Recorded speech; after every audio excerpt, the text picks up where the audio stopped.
Hello students, Radhe Radhe. आज हम crabs चक्र से आगे स्टडी करेंगे। तो आज हम डिस्कस करने वाले हैं क्रैब्स चक्र के सार के बारे में। ठीक है, तो आइए चलते हैं। देखिए, यहाँ बताया गया है कि हमें प्रत्येक पद पर कितने एटीपी अणुओं का लाभ होता है। तो याद करें, पहला पद है ग्लाइकोलाइसिस, जो कि कोशिका द्रव में होता है और इसके लिए ऑक्सीजन की आवश्यकता नहीं होती। और ग्लूकोज के विघटन से दो अणु पायरुविक अम्ल में प्राप्त होते हैं और साथ में 8 या 6 एटीपी प्राप्त होते हैं। अब 8 या 6 का चक्कर क्या है? इसका कारण ये है कि ग्लाइकोलाइसिस चक्र के दौरान हमें दो अणु अपचयनकारी शक्ति प्राप्त होती हैं। यदि वो NADH2 के रूप में प्राप्त हों तब तो हमें 8 एटीपी मिलते हैं, और अगर वो FADH2 के रूप में प्राप्त हों तो हमें 6 एटीपी मिलते हैं। कारण ये है कि NADPH की वैल्यू होती है 3 एटीपी, और चूँकि 2 होते हैं तो उसका हो गया 3 दूनी 6 एटीपी, और FADH2 की वैल्यू होती है 2 गुणा 2 बराबर 4 एटीपी। तो 6 तो हमें NADH2 या जैसे अपचयनकारी शक्ति से मिलते हैं और 4 FADH2 से मिलते हैं। तो और जबकि 2 हमें ऑलरेडी शुद्ध लाभ के रूप में मिलते हैं। तो अगर हम 6 में 2 जोड़ेंगे तो 8 आएगा आंसर, और 4 में 2 जोड़ेंगे तो 6 आएगा। इसका कारण ये है, ध्यान दीजिएगा, कि ग्लूकोज में जो अपचयनकारी शक्ति है वो NADPH2 यदि मैलेट एस्पारेट शटल द्वारा माइटोकॉन्ड्रिया में एंट्री करें तो आपको 6 एटीपी का लाभ होता है। ठीक है, और यदि वो दूसरे पथ ग्लिसरॉल फॉस्फेट शटल के द्वारा माइटोकॉन्ड्रिया में एंट्री करें तो उनसे हमें FADH2 का अपचयन होता है, यानी कि हमें 4 एटीपी मिलते हैं केवल। ठीक है, इसलिए हमें 2 एटीपी का अंतर मिलता है। नेक्स्ट है मध्यस्थ चरण, जिसको हमने योजक कड़ी नाम दिया था। योजक कड़ी क्या होती है बेटा? तो योजक कड़ी होती है जो ग्लाइकोलाइसिस और क्रैब्स चक्र को आपस में जोड़ने का कार्य करती है। उसे हम मध्यस्थ या योजक कड़ी चरण कहते हैं। इसमें पायरुविक अम्ल में से एक CO2 निकल जाती है, और पायरुविक अम्ल जो कि 3 कार्बन का है वो 2 कार्बन वाले एसिटाइल कोएंजाइम में कन्वर्ट हो जाता है और CO2 निष्कासित हो जाती है। इसमें भी हमें 2 NADPH2 के द्वारा कुल 6 एटीपी का प्राप्त होता है। नेक्स्ट है क्रैब्स चक्र। क्रैब्स चक्र में हमें 10 क्रमिक पथों के द्वारा लगभग 12 मतलब एक अणु से 12 तो 2 से करीब 24 एटीपी का लाभ होता है। इस प्रकार हमें कुल 38 या 36 के रूप में प्राप्त होते हैं। लेकिन अगर आपसे पूछा जाए कि एकमात्र आंसर कौन सा है सही, तो 38 इसका सही आंसर है। ठीक है, कभी आ जाए तो 38 को ही टिक करेंगे। आजकल की थ्योरी में 38 को ही सही माना गया है। ठीक है, यानी कि एक ग्लूकोज के संपूर्ण ऑक्सीकरण से पूरा ग्लाइकोलाइसिस, मध्यस्थ चरण और क्रैब्स चक्र होने के बाद हमें 38 एटीपी का लाभ या प्राप्ति होती है, जिसका कुल सम आता है 686 किलो कैलोरी ऊर्जा।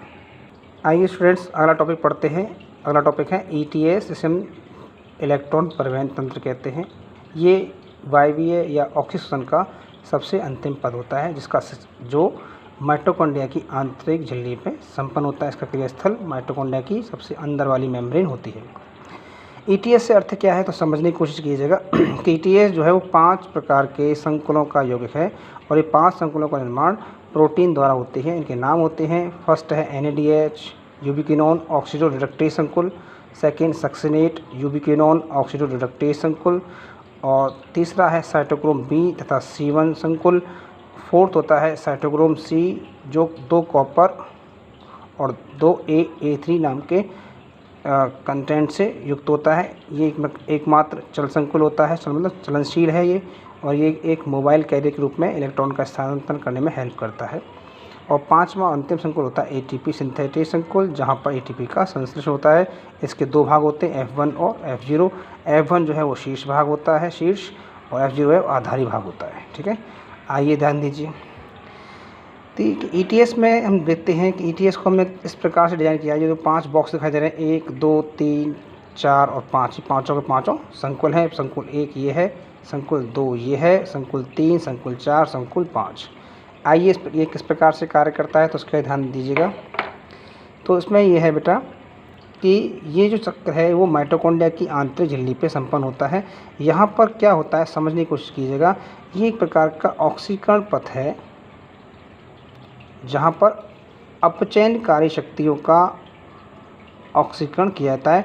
और आप याद रखें, अपचयनकारी शक्ति जो बनती हैं श्वसन के दौरान वो 2 हैं। एक तो होती है NADH2, इसका नाम है निकोटिनामाइड एडेनिन डाइफॉस्फेट, और एक होती है FADH2, फ्लेविडाइन और डाई न्यूक्लियोटाइड, ठीक है, ये भी है। तो अंतर क्या है, केवल ATP की वैल्यू का है। NADH2 को आप ऑक्सीकृत करते हैं तो आपको केवल ऑक्सीकरण से 3 ATP प्राप्त होते हैं, और अगर FADH2 को ऑक्सीकृत करते हैं तो आपको 2 ATP मिलते हैं। तो इनको ATP में कन्वर्ट करने के लिए, मतलब दोनों अपचयन कर शक्ति हैं, इनको ATP में कन्वर्ट करने के लिए इलेक्ट्रॉन परिवहन तंत्र का होना आवश्यक है, ठीक है।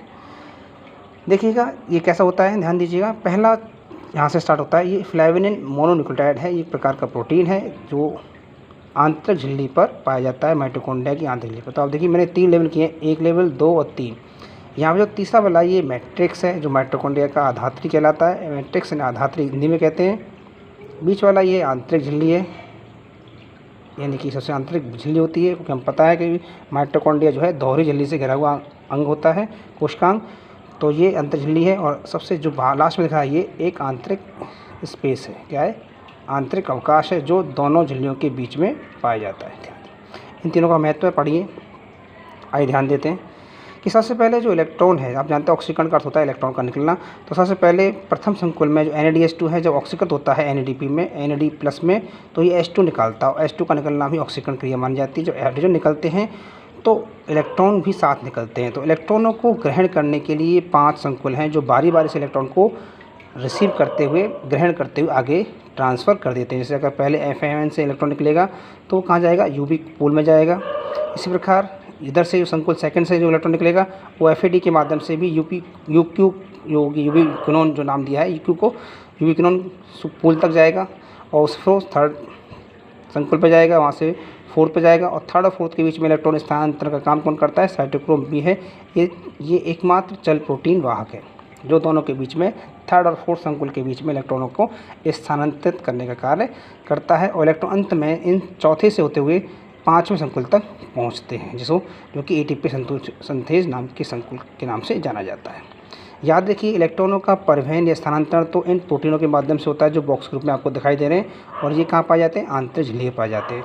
जबकि जो प्रोटॉन यानी कि हाइड्रोजन जो निकलते हैं वो अलग से दूसरे मार्ग से जाते हैं, और हाइड्रोजन को संग्रह करने के लिए माइटोकॉन्ड्रिया की आंतरिक और बाहरी झिल्ली के बीच में एक स्पेस होता है, खाली स्थान, इसे अंतरावकाश कहते हैं, उसके द्वारा ये चलते हैं। देखो यहाँ से NADH2 जब ऑक्सीकृत होता है तो उसमें से 2 हाइड्रोजन या 2 प्रोटॉन निकलते हैं, तो 2 प्रोटॉन निकल रहे हैं। फिर 2 प्रोटॉन आगे बढ़ते हैं तो यहाँ से भी 2 प्रोटॉन फिर से प्राप्त हो जाते हैं, जो संकुल सेकंड से प्राप्त होते हैं, तो कुल 4 प्रोटॉन हो जाते हैं। फिर 4 प्रोटॉन में से 2 प्रोटॉन तो आगे बढ़ते हुए 5th संकुल तक पास होते हैं, जबकि 2 जो प्रोटॉन है यहाँ से वो एक जल का अणु बनाने में काम आ जाते हैं। इसलिए 4 में से 2 तो जल के अणु में निर्माण में सहयोग करते हैं, बाकी 2 जब ATP सिंथेटेज नाम के 5 संकुल से पास होते हैं तो उसी समय इसके अंदर भरा हुआ जो ATP सिंथेटेज नाम का एंजाइम है वो सक्रिय होता है, और ADP और IP से जुड़ करके ATP का निर्माण कर देता है। इस प्रकार इस पूरे चक्र में जितनी भी अपचयनकार शक्तियाँ हैं, जैसे संकुल फर्स्ट में अपचयनकार शक्ति NADH2 होती है, और संकुल 5 में जो अपचयनकार शक्ति है वो क्या होती है बेटा, FADH2 होती है। तो इन दोनों का ऑक्सीकरण होने से इलेक्ट्रॉन निष्कासित होते हैं, और साथ में हाइड्रोजन भी निकल जाते हैं।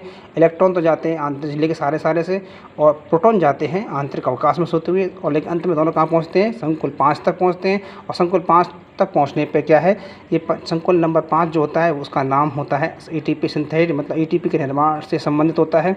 इसमें जैसे ही प्रोटॉन पास होते हैं तो इसके अंदर का जो एंजाइम है जो ATP निर्माण का कार्य करता है उसका नाम होता है ATP सिंथेटेज, ठीक है।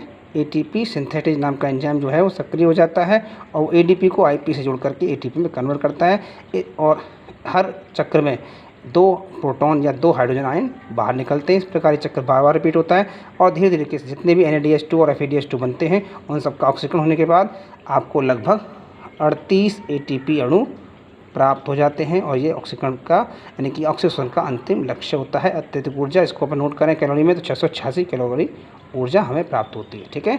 यही ETS का इम्पोर्टेंट महत्व होता है, ठीक है बेटा, ध्यान दीजिए। और इसमें जो संकुल 5 हैं उनमें से 4 तो जो हैं वो फिक्स होते हैं, स्थिर होते हैं, फर्स्ट, सेकेंड, थर्ड और फिफ्थ तो फिक्स होते हैं, और जबकि चौथा संकुल होता है जो कॉपर आयन युक्त होता है वो हमेशा चल रहता है, जो संकुल थर्ड और फोर्थ के बीच में इलेक्ट्रॉन का स्थानांतरण करने का काम करता है। इसे हम साइटोक्रोम C कहते हैं, CYT-C। Thank you. आपको आई होप आपको समझ में आया होगा। इसको वीडियो को देखिए और अपने साथियों में शेयर करके कमेंट कीजिए। मैं इसका पिक भी आपको भेज रहा हूँ। Thank you. राधे राधे।